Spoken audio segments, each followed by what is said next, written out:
사랑하는 성도님들, 이렇게 또 만나 뵙게 되니 너무 반갑습니다. 이제 오늘 제가 그 시편 23편을 가지고 마지막 설교를 하게 되겠는데, 우리는 전에 1과 2를 들었습니다. 근데 여러분 가운데 기억이 잘 안 되신 분이 혹시 알기를 원하면은 테이블 구해서 들어보세요. 오늘은 너무 시간이 길기 때문에 제가 시편 23편 4절부터 마지막 절까지 한꺼번에 공부를 하도록 하겠습니다. 여호와는 나의 목자시니 내가 부족함이 없으로다. 이것은 성도의 믿음의 고백이요, 환희의 독백이요, 또 자랑스러운 설입니다. 이 고백이 없다면 그 사람은 예수 믿는 축복을 제대로 알지 못하는 사람입니다. 양떼의 운명이 전적으로 목자에게 달려 있는 것처럼 인간의 운명도 전적으로 그 목자에게 달려 있습니다. 그런 거로 세상 사람들과 달리 여호와가 나의 목자라고 고백할 수 있는 것은 얼마나 자랑스러운 일인지 알 수가 없습니다. 오늘 본문 말씀이 시작되는 4절 상반절, 즉 내가 사망의 음침한 골짜기를 따를지라도라는 말씀은 시편 23편의 중간이라고 할 수 있습니다. 이 구절을 잘 이해하기 위해서는 우선 시편 23편은 1년 4철 동안의 양떼의 생활을 배경으로 쓰여져 있다는 사실입니다. 양떼들은 원래 겨울철과 봄철에는 원 목장이 있는 낮은 지대에서 살게 됩니다. 근데 여름철이 되면 좋은 목자는 양떼들에게 보다 좋은 풀을 먹이기 위하여 고사인 지대로 초장을 옮기고 양떼를 몰고 가게 되어 있습니다. 눈이 누운 고지대의 신선한 초장에서 양떼는 목자와 함께 여름철을 나게 됩니다. 그리고 서리가 내리기 시작하는 가을이 되면 추운 겨울을 나기 위하여 양떼들은 다시 목자의 인도함을 받아 본부라고 할 수 있는 저 지대의 목장으로 내려야 되는 것입니다. 1절부터 3절까지는 좋은 목자의 보호와 인도함을 받는 행복한 양이 겨울철과 봄철을 나면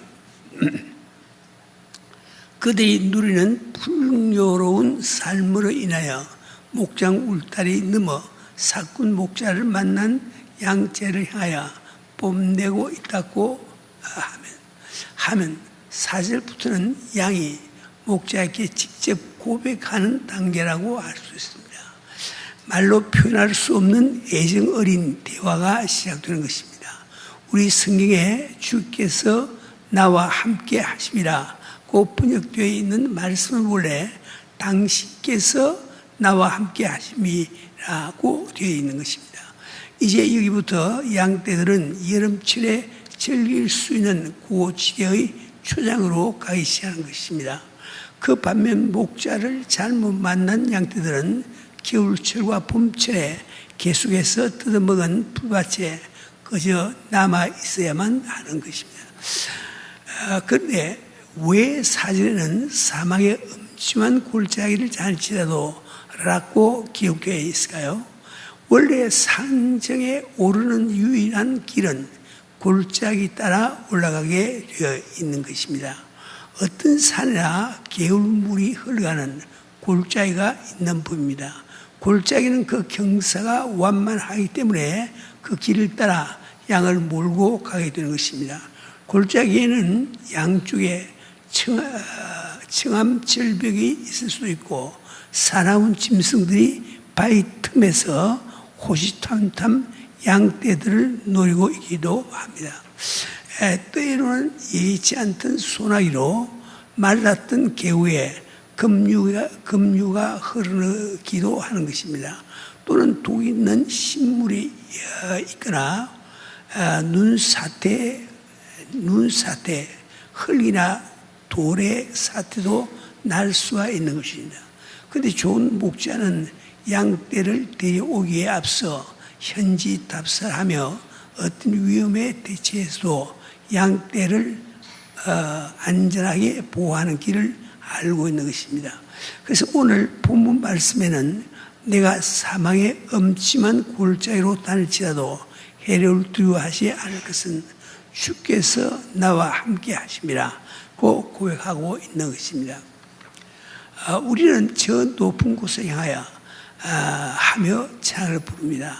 기도도 그렇게 합니다. 우리는 참으로 세상의 죄 가운데서 살지 않고 성화되기를 원합니다.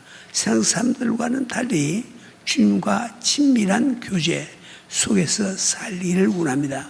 주님도 우리들을 그 높은 산으로 데려와서 신령한 양식을 배불리 먹이기를 원하시는 것입니다. 그런데 성도님들은 일반적으로 저 높은 곳에 엘리베이터를 타고 올라가기를 원합니다. 그러나 주님은 우리를 사망의 엄침한 골짜기를 따라 데려가기를 원하시는 것입니다. 근데 오늘 본문 말씀에 사망의 엄침한 골짜기를 다닐지라도 라는 말씀은 사망의 엄침한 골짜기를 통과해서 지나간다 할지라도 라고 번역되어야 합니다. 사망의 골짜기에서 영원히 살거나 혹은 죽어간다는 뜻이 아닙니다. 통과하여 지나간다는 뜻입니다. 그렇습니다. 우리가 예수를 믿고 하나님의 자녀가 될 때 모든 것이 순조로워지는 것은 아닙니다. 때로는 전에 알지 못하는 어려운 일을 겪을 수가 있는 것입니다. 예수를 믿기 전에도 택함을 받은 사람들은 때로 주님을 만나기 위하여 엄청난 시련을 겪을 수도 있는 것입니다. 사랑하는 성도 여러분, 오늘 여러분 가운데 사망의 엄청난 골짜기를 통과하고 있는 분이 계십니까? 이기지 않던 가정 문제로 고심하고 있는 분이 계십니까? 건강의 문제로 어려움을 겪고 있는 성도가 있습니까? 사업 문제로 진퇴유곡에 처한 성도가 있습니까? 여러분은 저 높은 곳을 향하여 나아가고 있음을 알아야 됩니다. 양떼들이 좋은 초장이 있는 고지대에 이르기 위하여 본부를 떠날 때 그때부터 목자는 결코 양떼들을 떠나는 법이 없습니다. 잠을 자도 양떼들 곁에서 잠을 자며 밥을 먹어도 양떼들 곁에서 먹게 되는 것입니다. 양떼들이 목자와 더불어 가장 친밀한 교제를 갖는 것이 바로 이때인 것입니다. 이와 같이 보다 높은 영적 풍요를 맛보기 위하여 어려운 역경을 통과할 때 주님은 한층 더 여러분과 함께 하시며 여러분을 돌보고 계시는 것입니다. 내가 비록 어려운 역경을 당한다 할지라도 주님께서 나와 함께 하시기 때문에 나는 해를 두려워하지 않습니다. 이것이 여러분의 고백이 되어야 하는 것입니다. 여러분은 주님과 가질 수 있는 친밀한 교제 때문에 앞으로 누게 될 영적 부요 때문에 오히려 즐거워하며 기뻐해야 하는 것입니다. 과거의 목사실에 찾아와서 울며 상담하던 많은 성도님들의 얼굴을 기억합니다. 그러나 지금은 언제 그런 일이 있었느냐는 것처럼 성장된 신앙으로 밝은 믿음생활을 하고 있는 경우를 많이 보게 됩니다. 여러분이 처한 역경은 통과하기 위한 것이 결코 그곳에 머물기 위한 것이 아닙니다. 서로 시리와 좌절, 어둡고 어려운 나날들이 비록 엄침한 골짜기처럼 보인다 할지라도 결코 여러분에게 지향인 것은 아닙니다. 그것은 바로 주님과 더불어 더 높은 곳으로 올라가는 길목과도 같은 것입니다. 이것을 깨달을 때 성도는 어떤 역경도 조용히 받아들일 수 있는 신앙을 가지게 되는 것입니다. 실은 목자들이 장대들을 골짜기를 통하여 인도하는 데는 다른 이유들이 있습니다. 골짜기에는 양떼들에게 먹일 물이 이곳저곳에 고여 있습니다. 여름철 고지대로 올라가는 길은 수월한 길이 아닙니다. 때로 목마른 양떼들에게 물을 공급할 수 있는 곳이 바로 골짜기인 것입니다. 우리는 어려울 때 심령을 시원케 하는 은혜가 임함을 깨달아야 합니다. 왜냐하면 은혜는 원래 심령이 가난할 때 임하기 때문입니다. 또한 골짜기에는 여기저기에 풀밭이나 양이 먹을 수 있는 잎새를 발견할 수 있는 곳이기도 합니다. 광야에 나간 이스라엘 백성에게 만나를 주심같이 우리가 어려움을 처했을 때 오히려 말씀을 살아 역사는 잘 알고 있습니다. 우리가 비록 사망의 엄청난 골짜기를 통과하고 있다 할지라도 주님이 나와 함께 계시고 그분은 실수함이 없이 모든 것을 주장하시며 나를 위하여 합력하여 시선을 이루시는 분이십니다. 4절 하반절 주의 지팡이와 막대기가 나를 안위하시나이다 라는 부분을 살펴보시다. 지팡이와 막대기는 우리가 아는 개념으로는 막대기와 지팡이로 번역됨이 좋을 것 같습니다. 여하튼 원문에는 막대기에 해당되는 단어가 먼저 나오고 있는 것입니다. 그렇기 때문에 먼저 막대기에 대해서 생각해 보기로 하겠습니다. 목자가 양떼를 몰고 고지대로 떠날 때는 최소 하나의 장비를 가지고 떠나야 됩니다. 그 중에 하나가 바로 막대기인 것입니다. 목자의 막대기는 곤봉과 같다고 합니다. 나무 뿌리에서 나온 도장지 같은 것을 잘라서 뿌리와 연결되는 뭉툭한 부분이 끝이 되고 반대편에 손잡이가 되게 하여 때로는 손목에 걸 수 있는 끈을 달기도 합니다. 이 막대기는 첫째로 공격이나 방어를 위한 목자의 유일한 무기가 됩니다. 목자는 어릴 때부터 자기 손에 맞는 막대기를 소중하게 장만하여 던지기 연습을 하게 됩니다. 사나운 짐승을 맞히거나 쫓기도 합니다. 막대기는 목자의 오른팔의 연장과도 같습니다. 막대기는 목자의 힘과 권위의 상징이기도 한 것입니다. 목자는 자식과 양떼를 안전하게 지키기 위하여 막대기를 사용하게 된 것입니다. 막대기는 또한 양을 길들이거나 위험한 곳에 이를 때 돌이키게 하기 위하여 사용합니다. 양이 독 있는 식물을 먹으려고 하면 목자는 양에게로 막대기를 날려보냅니다. 그러면 양이 놀라서 돌이키게 되는 것입니다. 뿐만 아니라 막대기는 양을 검사하기 위해서 사용됩니다. 양은 털이 길기 때문에 털 속에 기생충이 생기거나 피부에 병이 났을 때 얼른 식별하기가 힘들게 됩니다. 그렇기 때문에 목자가 양떼를 점검하기 위할 때는 목자의 막대기 밑으로 지나게 하는 것입니다. 이 양이 목자 앞을 지나갈 때 목자는 막대기로 양의 털을 훑으며 속을 들여다보게 되는 것입니다. 또는 목자는 막대기로 풀숲을 두드려서 뱀으로 미리 도망가게 만드는 것입니다. 바로 주의 막대기가 나를 안위하시나이다 라고 고백하는 이유가 여기 있습니다.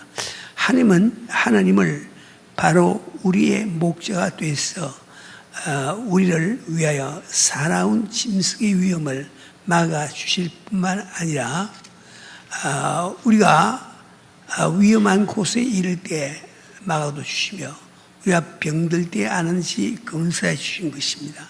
그렇기 때문에 우리는 어떤 역경, 어떤 문제에 봉착한다 할지라도 두려워하지 않은 것입니다.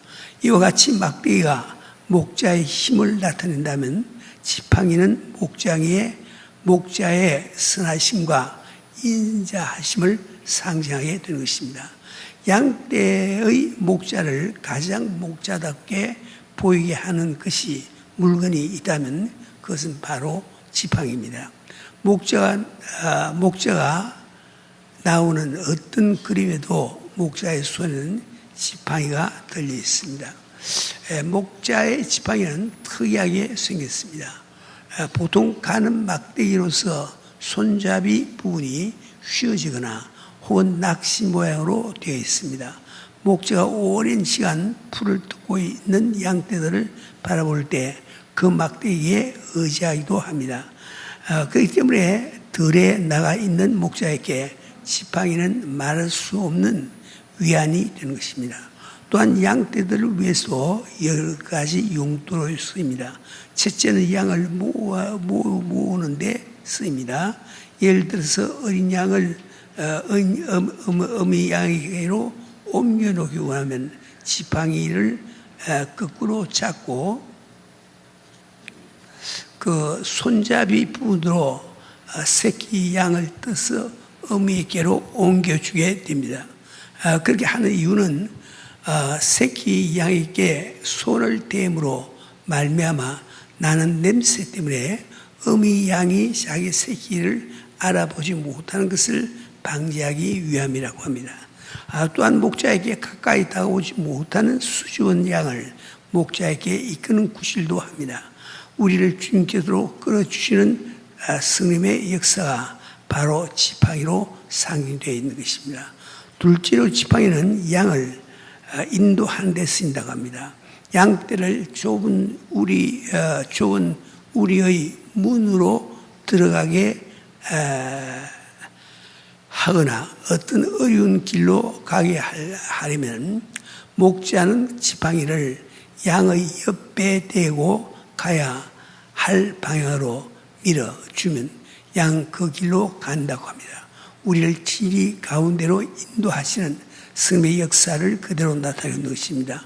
셋째로 양에게 친밀감을 주기 위해서 막대기를 사용해야 됩니다.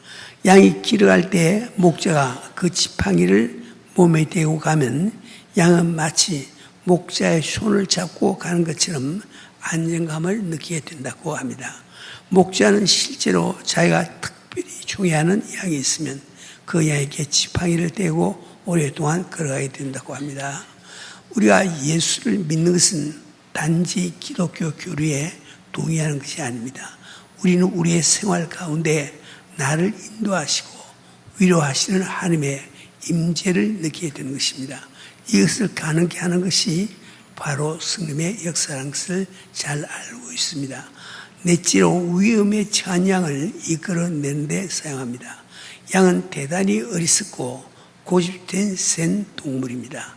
안전한 곳에 있는 풀을 두고 벼랑 끝에 있는 얼마 안 되는 풀잎에 욕심을 내다가 냇물에 빠지기도 하며 가시덩굴 사이에 나 있는 풀잎을 한입 더 떠들여다가 가지에 긴 틀이 걸려서 꼼짝달싹 못하는 경우가 있다고 합니다. 그런 경우 목자는 지팡이를 사용하여 그 양을 구출하게 되는 것입니다. 우리 인간도 마찬가지입니다. 어줍지 않은 욕심 때문에 몸을 뺄 수 없는 처지에 빠질 때가 얼마나 많이 있습니까? 그때마다 성님의 도움이 없으시다면 우린 영영 그 위험에서 벗어날 길이 없을 것입니다. 그분의 막대기가 말씀을 상징한다면 그분의 지팡이는 성님의 역사를 상징하고 있는 것입니다. 내가 사망의 엄침한 골짜기를 다닐지라도 해를 두려워하지 않을 것은 주께서 나와 함께 하시리라. 주의 지팡이와 막대기가 나를 안위하시나이다. 이것이 바로 우리의 고백이 되어야 하는 것입니다. 이제 5절로 넘어가서 주께서 내 원수의 목전에서 내게 상을 베푸시고 라는 부분을 생각해 보기로 하겠습니다. 이제 양떼들은 앞서가는 목자를 따라 고산지대에 이르렀습니다. 나무들이 자르지 않는 고산지대에는 겨울 내내 눈에 덮였던 땅에 파릇파릇 돋아난 부드러운 풀을 마음껏 즐길 수 있는 산정에 이른 것입니다. 그러나 양에게 이런 즐거움을 맛보게 하기 위하여 목자는 무한한 수고를 하지 않았던 것입니다. 좋은 목자는 양떼를 몰고 오기 전에 몇 차례 먼 길을 걸어서 현지 답사를 하게 됩니다. 독이 있는 식물이나 풀이 있는지 살펴보고 제거하게 됩니다. 사나운 짐승에 발자취가 있는지 살펴보고 발자취가 있으면 발자취를 따라가서 짐승을 잡기도 합니다. 어느 지역이 양떼들로 하여금 잠자게 하기에 편한 곳인지 알아두기도 하며 막혀 있는 샘에서 낙엽이나 나무 가지를 치우기도 합니다. 흙으로 둑을 만들어서 양들이 물을 마실 곳을 마련하기도 합니다. 드디어 양떼가 도착하여 풀을 뜯어먹는 동안에도 목자는 예리한 눈초리로 사나운 짐승의 접근을 살피게 되는 것입니다. 그래서 양떼는 내 원수의 목전에서 내게 사랑을 베푸신다라고 찬양하게 되는 것입니다. 양떼가 산재에 이르다고 하여 위험이 없는 것은 아닙니다. 양은 언제나 목자 가까이 있을 때만 안전한 것입니다. 홀로 떨어지게 되면 언제나 위험하게 되는 것입니다. 우리 인간도 마찬가지입니다. 세상 사람들처럼 믿는 성도에게도 밝은 날이 있는가 하면 어두운 날이 있는 것입니다.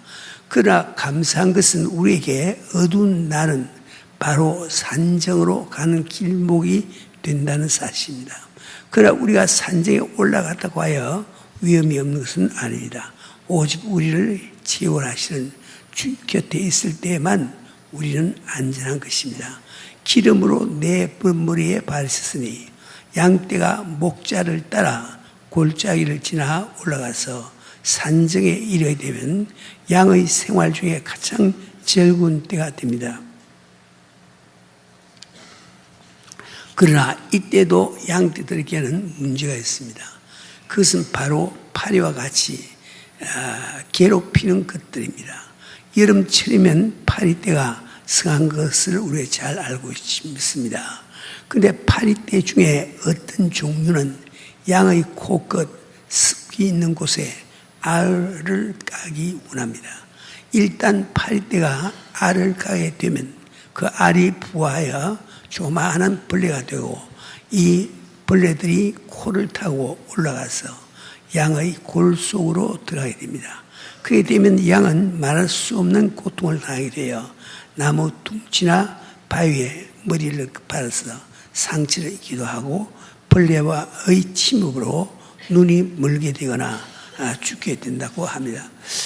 그렇기 때문에 이런 파리떼가 나타나면 양떼들은 미리 겁을 집어먹고 이리 뛰고 저리 뛰게 된다고 합니다.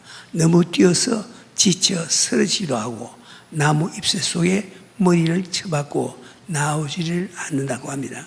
이런 일을 잘 알고 있는 목자는 미리 양의 머리에 파리떼가 치라는 냄새나는 약물을 기름에 타서 그 기름을 양의 머리에 발라준다고 합니다. 그럼 파리떼가 접근하지 못하고 양떼들은 평안히 풀을 뜨게 된다고 합니다. 우리 성도님들도 마찬가지입니다. 아무리 영적 풍요 가운데 거한다 할지라도 세상에서 귀찮은 일들이 일어나는 것은 어떻게 할 수 없는 것입니다.